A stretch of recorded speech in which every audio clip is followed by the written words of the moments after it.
Hi, it's Layle Koncar here with Carpe Diem. I'm at Scrapbook.com. In this series, we're talking about kind of planning 101. We've talked about how to choose a planner that best suits your needs. Now we're going to talk about how to set up a ring-bound planner. So what we're going to talk about will apply to any size ring-bound planner, whether it's a personal or an A5, but I'm going to walk us through the A5.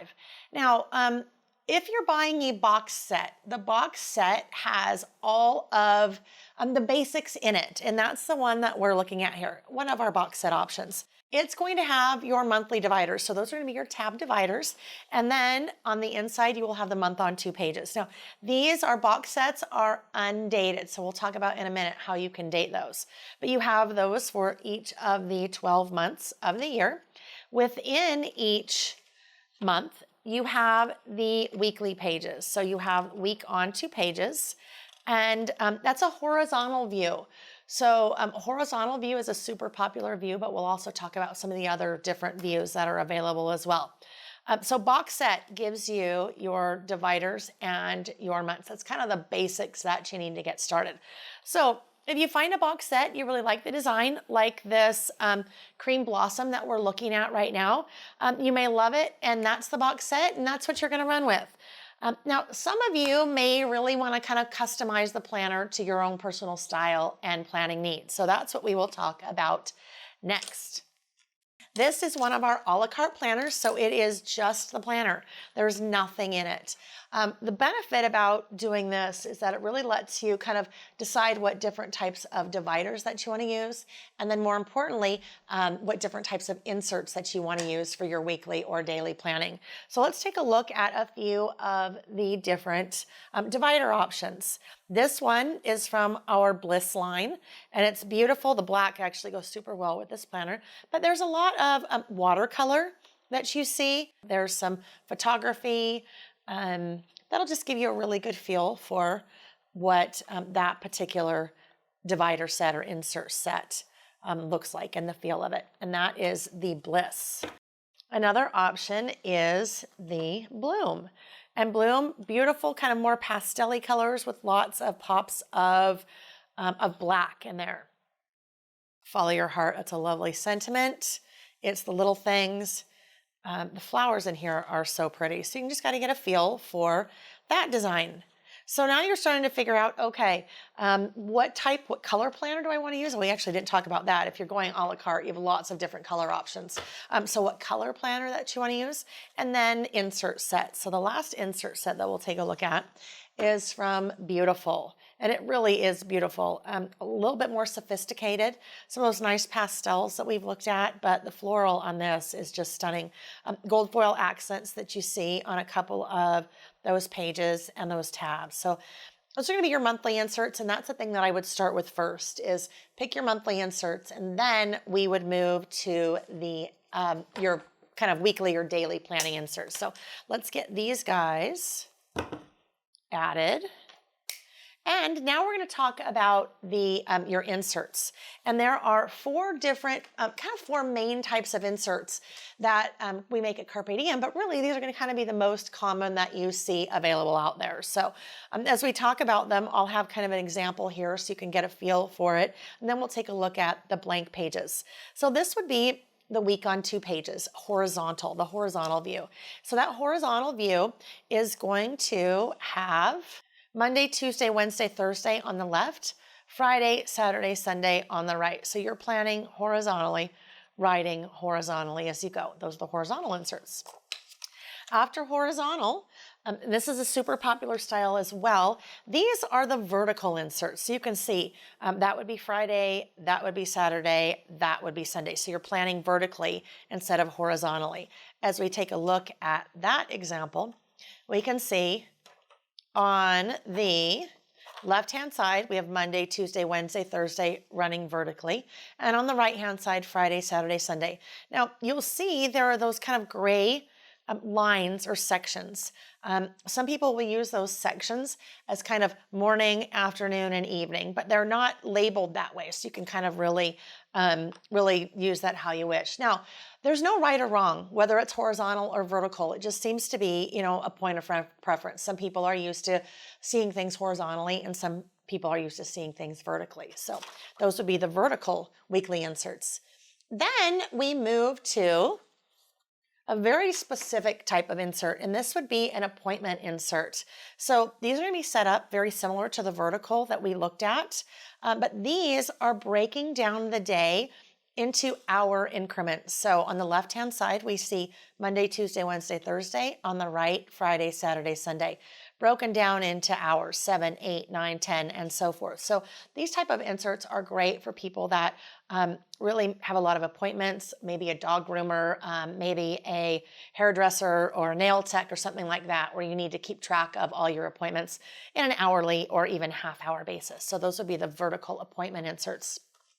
The last type of insert, these are daily. So basically you have one page for each day. Now Saturday and Sunday are combined on the same page, but other than that, you have one page for each day. And as we look at how these are laid out, I'm going to have Monday on one side, then Tuesday, then Wednesday and Thursday and so forth. But you have the day of the week at the top, you have an area here for to-do lists, you have an hourly schedule, and then you have a notes section at the bottom. Now, some people will use one of these type of inserts exclusively, and other people will mix and match them. So you may end up with a horizontal weekly that is going to give you kind of a week at a glance, so you get that week view, then followed by maybe your dailies. I use dailies because I write everything down, so that is my personal planning style that works well for me, but lots of different options when it comes to your inserts, lots of different planning styles. So those inserts. Now, if you notice, the inserts are not dated. So we take a look at this weekly insert on the horizontal week on 2 pages. They're not dated. And there are a couple of different ways that you can date your inserts. Now, let me talk about, first of all, why they're not dated. As we sat down and started looking at planners when we first decided to introduce them, we thought it would be nice to have an undated planner, because that way you can buy that planner. Doesn't matter when it is. It may be the middle of the year and you can start using it right away. So if I'm buying this planner in June, all I'm going to do, because it's ring bound, I can put things in and take things out. I'm going to take out the entire first half of the year. I'm going to store those. We'll talk about storage in a minute. I'm going to store those, and my planner now starts in June. When January rolls around, I'm just going to go grab these guys and put them in my planner. So lots of flexibility when it comes to an undated planner. I use all different kinds of things to date my planners. I will use just a regular pen and write the dates in. We have clear number stickers that you can use to add the date. So for example, these circles are designed to fit right in those little circles there on any of your weekly inserts.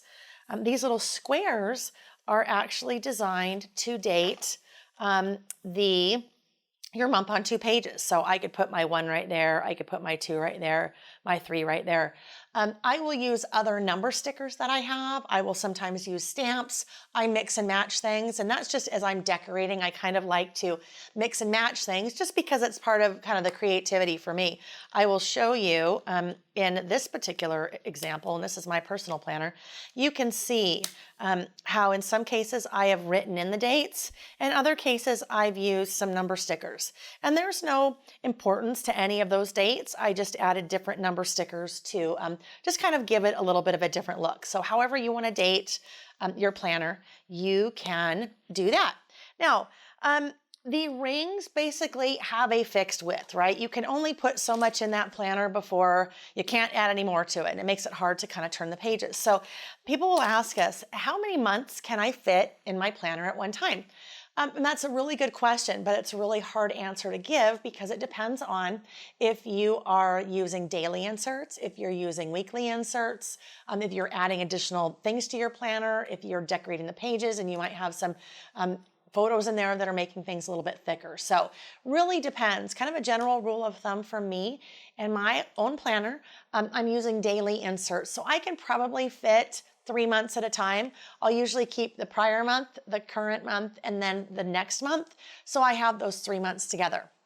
So the next big question becomes, okay, great. When I'm done with my month, what do I do with it? Or the months I don't have in my planner, what do I do with those? And I will bring in this little guy. This is one of our 6x8 albums that you typically see us use on the Simple Stories or scrapbooking side. Kind of a little known fact that most people don't know. As I open this up, this has 2 rings. The A5 planners have 6 rings. This middle ring here and this middle ring here are the exact same spacing as these 2 rings here. So what that means, I now have a storage binder that I can use when I am done with things in my planner. I don't have to punch any holes. I'm just lining up that top middle hole and the bottom middle hole. Now I have a great storage system for my inserts and for my planner. Now, a lot of us, our planners are kind of like a time capsule, whether we're adding photos to them or not. So it's actually, how nice would it be when your year is done? Add the year there, put that on the shelf, and there is your time capsule for that entire year. Okay, as we go back to the next area where we are we've picked our inserts, we know storage. When we are starting to design our month on 2 pages, we can make it super simple, or we can actually kind of get a little bit crazy and have fun with it. Super simple would just be adding your numbers, dating, and then putting in your appointments and your plans. Kind of an in-between would be using something like this, and this is our season sticker tablet. So this particular tablet has 12 sheets, so 1 sheet for each month of the year. So we see January, very much winter colors, snowmen, icons. February, more pinks and Valentine's Day themed, and we just see that as we kind of thumb through that you can see how that changes for each month of the year. So if I wanted to set up my January and I wanted it to be decorated, I might just use this sticker tablet, and I might put that there. These little squares are wonderful because these little squares are designed to fit in your squares right there on your months. For winter, I will add that maybe over here. So on that 1 sticker tablet, if I didn't want to do a lot of decorating, I could basically take my planner, have that 1 sticker tablet, and then I could decorate all of the months in my planner for the year. So now if I wanted to really go all out and decorate a particular month, that is where I'll typically pull in my scrapbook collection. So this particular scrapbook collection that we're looking at here is our romance collection on the Simple Stories side. So it's very much a kind of love-themed, Valentine's-themed collection. So I could turn now to February and just go crazy with my stickers. I could, put my XOXO right there. All of these. So on our seasons tablet, when I said those square stickers fit in the months, there are 2 full sheets that I have now to play with. I can even bring in my die cuts. So because I'm on the scrapbook side, I have lots of different, die cuts to work with. I mean, I could really get nutty as I am decorating that page. There's even coordinating washi that goes with it. So I could really decorate that page and have a lot of fun with it. Just kind of tell you or show you what that might look like. Not with that particular collection, but back to my own planner that I use. This would be an example of it really decorated. So that is the month of October. I have mixed in different size washi. I've mixed in some of those square stickers. I've mixed in clear stickers. I've mixed in number stickers. Just really kind of had fun with it. The other thing that I did, if you wanted to add a little bit more decoration to either your monthly inserts or even your weekly or daily inserts, what I did here was I just took 2 strips of washi. So if I took my little strip of washi like that and put it over the holes and then re-punched those holes, now I have a very custom look specific to whatever theme that I am using there. All right, that is kind of a really quick rundown on how to build a ring-bound planner. Thanks for watching. If you liked this video and want to see more from Scrapbook.com, please like, share, subscribe, and leave a message. Happy crafting!